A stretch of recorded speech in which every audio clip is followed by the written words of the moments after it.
The real-life events that inspired Call of Duty Modern Warfare 2019. The Call of Duty franchise has never been one to shy away from seeking inspiration for its single-player missions.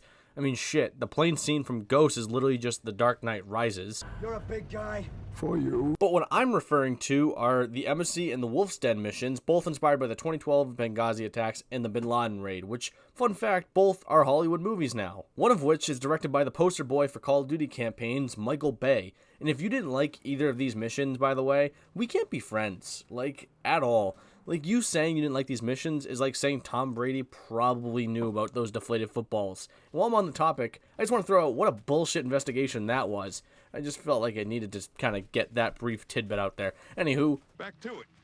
while both missions are inspired by true events, Call of Duty does take some Call of Duty-esque liberties, which, hey man, I can't really complain, they're both pretty fun, but I've been beating around the bush for a bit too long here, so why don't we actually talk about these missions? Starting with, the Embassy is a mission based off the 2012 Benghazi attacks, but this mission felt less about that more than it did about fucking Stacy. Oh, fucking Stacy. Easily, unequivocally, the luckiest person in the entire world, or the greatest hide-and-seek player ever. She manages to escape danger not once, not twice, but 3 different times, which I'm getting ahead of myself, but the whole point of the mission is to extract the VIP, the Wolf, who still has vastly better nicknames than I did. To name a few more, I had Four Eyes, Lardass, Obesetti, because the kid who was trying to call me Obesity just didn't know how to say it, but again, you don't care. Obviously, this mission goes wrong and you need to make your way to the safe room to extract the Wolf, which is where you kind of meet fucking Stacy, where you need to guide her through offices to avoid detection from Al-Qatala.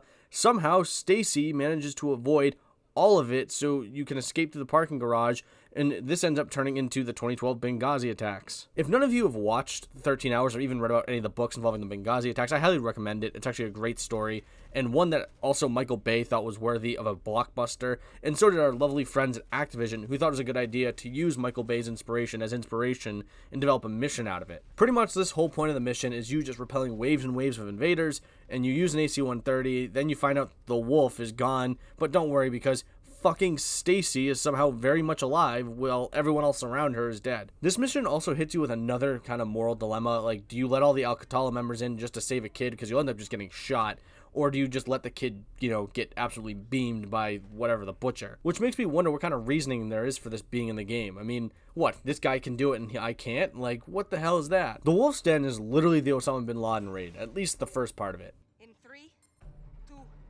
1. Being honest, show of hands, how many of you actually failed this part of the mission? Again, I'm getting ahead of myself.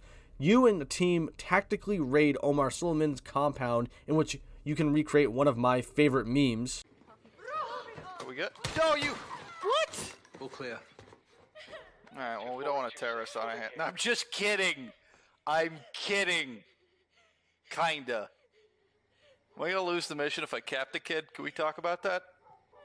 Listen, he survives, but Pretty sure the guy's Sergeant. that doesn't mean he gets to keep his eyes. The whole point of the mission is to find Mr. Cool nickname. Shout out to the level designer, because this mission and Clean House are 2 very well done missions, mainly because of the point I made in the Clean House video. To bring it back again, every engagement feels like it was your last. At one point, even a bullet catching the plate carrier of the guy in front of you does make you pause just very briefly. It's just an amazing way to design an entire level and write an entire script. Obviously, you don't find the Wolf, and so you end up having to go down a tunnel, locate in some shack, navigate the tunnel, blah, blah, blah, blah, blah, and you eventually come across Omar, who has a bomb strapped to him in what is probably the most failable part of any Call of Duty mission I have ever played, even ahead of capping this kid. I would love to see some sort of statistic on this, because I want to see how many times people failed this mission because they cut the wrong wire, cut at the wrong time, or just waited out the clock. And honestly, I'm not sure what's more painful, the fact that Farrah doesn't say 3 when she's counting down, or the fact that Tim the Tatman doesn't know what a parachute is still. That's right, come at me, bro. By the way, Omar dies, because Farrah shoots him straight in the dome piece, and so... Mission failed.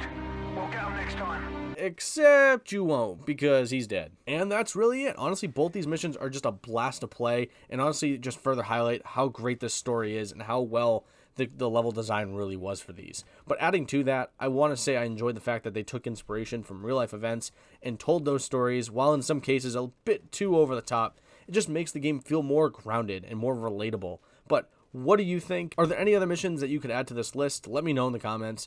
If you enjoyed the video, maybe leave a like, and if you enjoyed it just enough, why not hit the subscribe button? It really helps me out, and thanks for watching, and well, bye.